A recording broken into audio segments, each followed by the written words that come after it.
Somewhere in the cosmic void, a spaceship drifts, filled with the voice of an astronaut.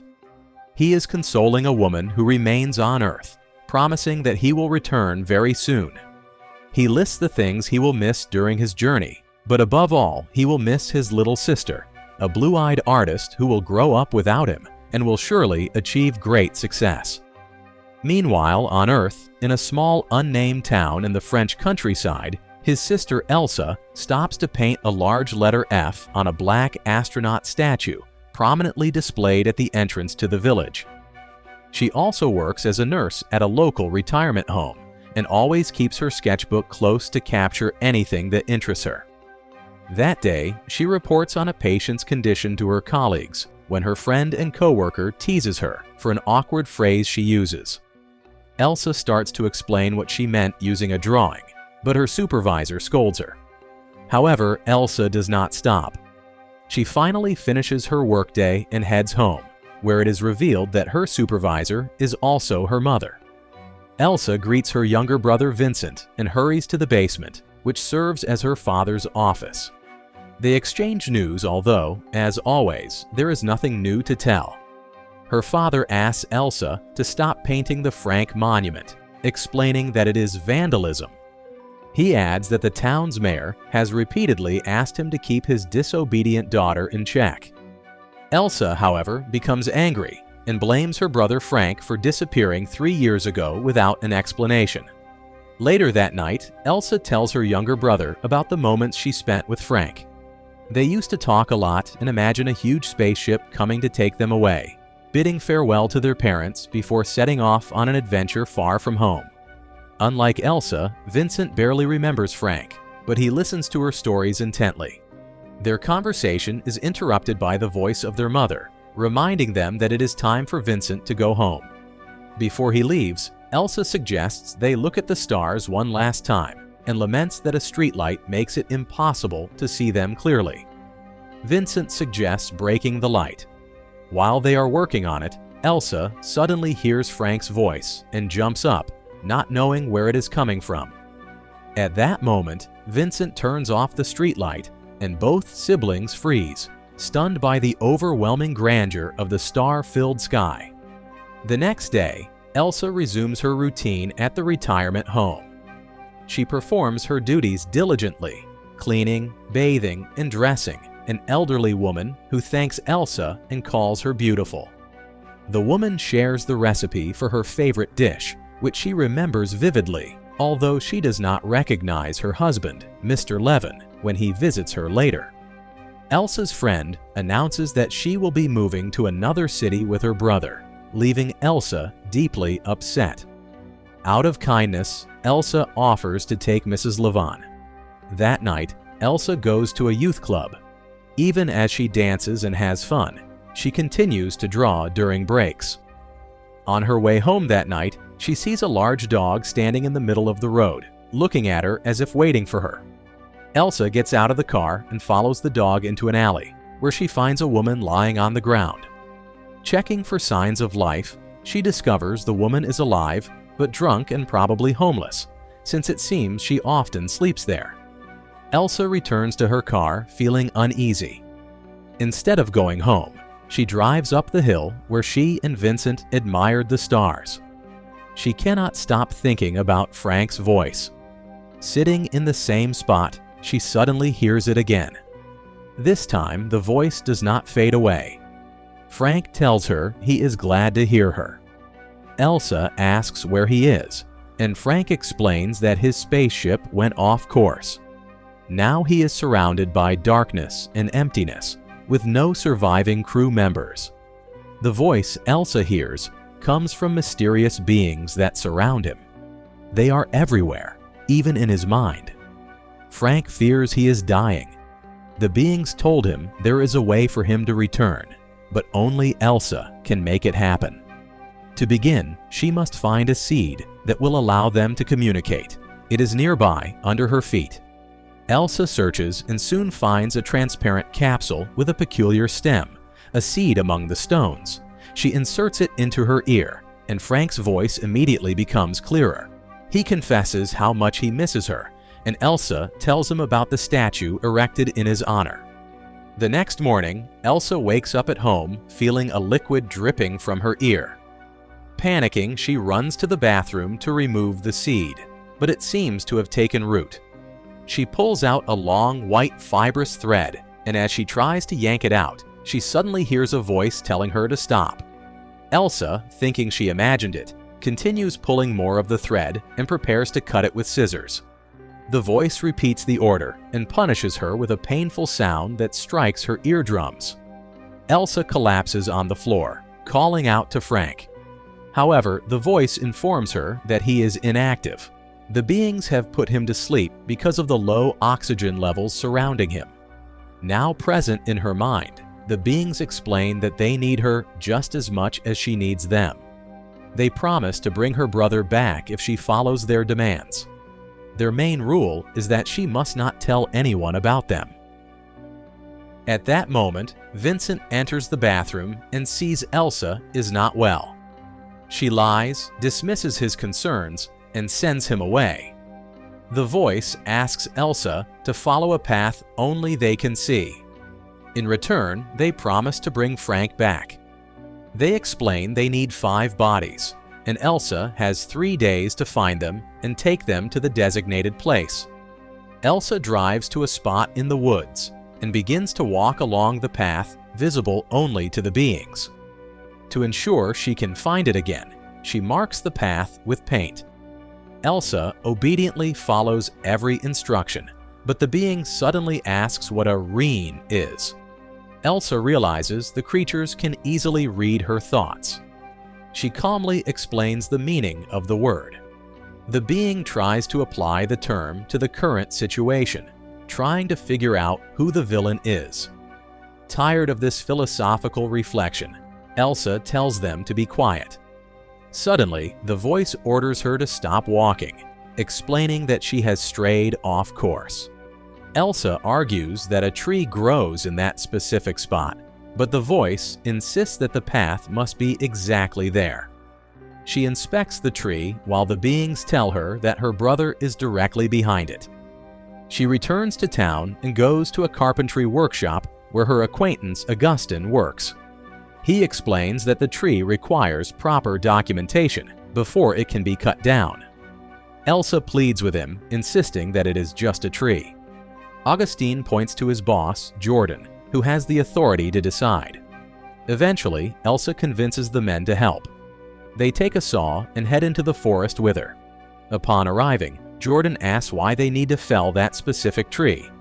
Elsa claims it is part of a bet and offers them money.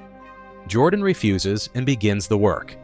When the job is almost finished, he tells Elsa to complete it. She takes the saw and Jordan helps her, making his romantic interest clear. Finally, the tree falls. Elsa asks the men to leave, but Augustin has already returned to the truck. Jordan starts making advances toward Elsa, but she pushes him away.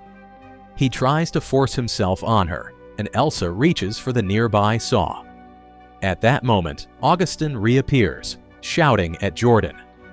In the chaos, Elsa turns the saw toward Jordan's angle, and Elsa crawls along the newly revealed path.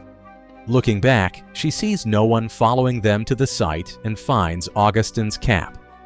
A moment later, he emerges from the forest. The voice tells her that the exchange was successful. No one will notice. However, the second body turned out to be unsuitable and has disappeared forever. 4 bodies remain. Elsa demands to see her brother. When she insists, the voice causes her pain with a sonic wave.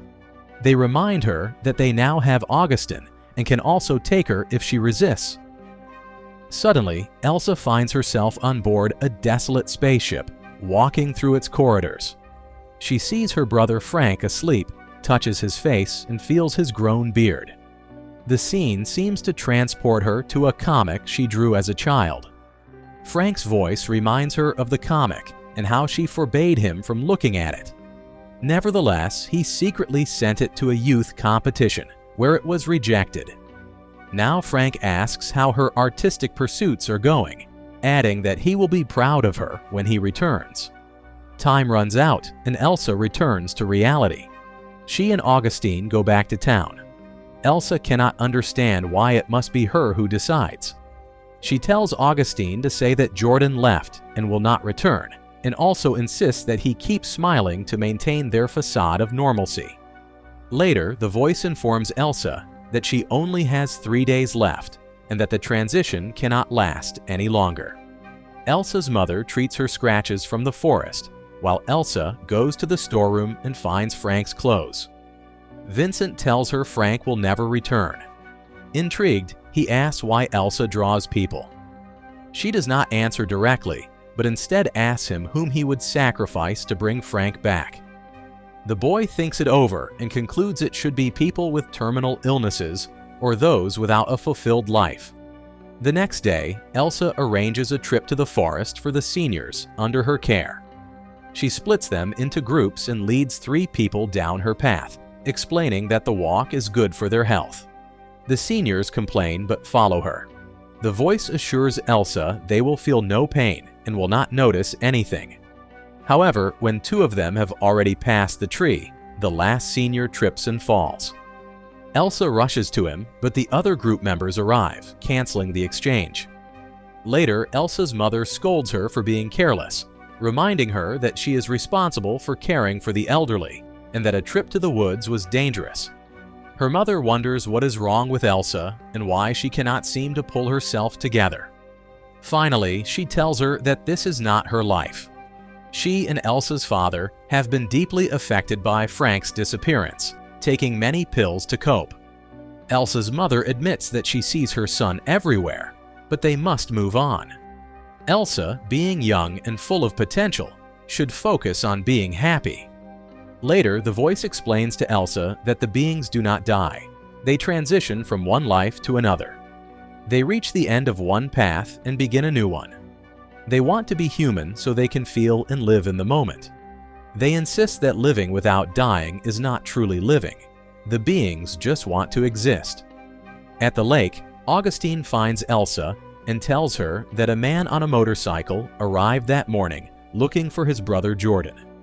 That night, Elsa hears Frank's voice, begging to be left alone. The voice tells her that time is running out and 2 more bodies are needed.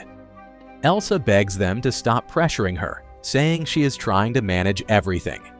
Even Elsa's father notices her strange behavior, but she dismisses it as fatigue. Remembering the homeless woman, she goes to find her and takes her to a restaurant. There, she explains that she draws authentic characters for a comic and wants the woman to be one of them. The woman shares her life story, and Elsa becomes convinced she is the right choice. She takes the woman to the tree, but the woman's dog suddenly breaks free and runs off. The last person Elsa chooses is Mrs. Levon's husband. She brings Mrs. Levon, already inhabited by one of the beings, to her home to suggest one last walk in the woods. While Elsa is looking around the house, Mrs. Levon discovers her husband hanging from a noose. The voice informs Elsa that Mrs. Levon is now the final choice. If Elsa does not find someone else, they will go back, and both she and Frank will suffer. Elsa begs them not to hurt her brother. Unexpectedly, Elsa sees a young man walking with his motorcycle along the road and realizes who he is. She offers him a ride since it is raining. He accepts, and during the trip, he talks about searching for his brother Jordan, assuming Elsa and his brother were friends, and asks about Jordan. To avoid his questions, Elsa turns up the music. The young man mentions he knows Elsa is the astronaut's sister and insists that Frank could not have disappeared without an explanation. Seeing her sketches, he praises her work and notices her nervousness, asking how she feels. He then starts talking about his dreams of becoming a chef and opening a small restaurant, even describing the name and logo he has designed. Upon hearing this, Elsa abruptly stops the car and orders him to get out, leaving him bewildered. Driving away, Elsa sobs and begs to speak to her brother. Frank's voice greets her, and Elsa apologizes, saying that if she could, she would live in a dream where he does not exist. She asks questions but gets no further answers. With only 10 minutes remaining, Elsa walks alone down the path, just as the heroine in her comic once did. The little girl she drew sits in a chair next to her brother, and together they gaze upon a huge planet before them. Some time later, Elsa drives with the homeless woman's dog in her car. They arrive at the coast, where they run and play along the shore. Finally, Elsa stands still, looking out at the sea. The film leaves a sense of confusion and disappointment. Despite the director's attempts to immerse the viewer in philosophical depth, what is presented is a simplified parable about letting go. However, the creators pose a critical question in a direct manner. How do we determine the value of human life? Can it really be weighed to decide who is more important to the world? If you want interesting movie recaps, like, share, and subscribe to follow us for more movie recaps.